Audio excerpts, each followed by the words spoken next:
American artist James Turrell's works encourage viewers to reflect on the limits and wonders of human perception by working directly with light and space. Turrell's early installations projected light onto a blank wall using a projector. The evolution of light technology over time has influenced Turrell's work, but he has remained committed to exploring how light is perceived by the viewer.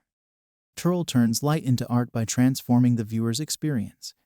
Although his work is distinctive, Turrell's art aligns with the minimalist project, transforming the experience of the object, or in this case, a space filled with light. Turrell's work has been heavily influenced by the psychology of perception.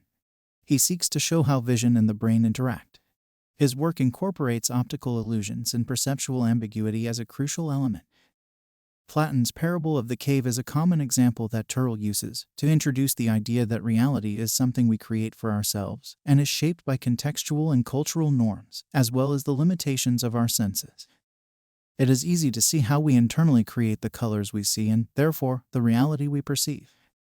Like a number of other artists, including Christo and Jean-Claude, who create large-scale monumental works, Turrell has sold sketches and prints of current projects to fund future installation. James Turrell's installations have influenced a generation of contemporary artists who focus on light work and perception. One of the best known of these is the Danish artist Olafur Eliasson, whose most recent work with colored light has been heavily influenced by Turrell's. Like the video and subscribe to not miss our next videos. Thanks for watching. See you soon on Art Theory.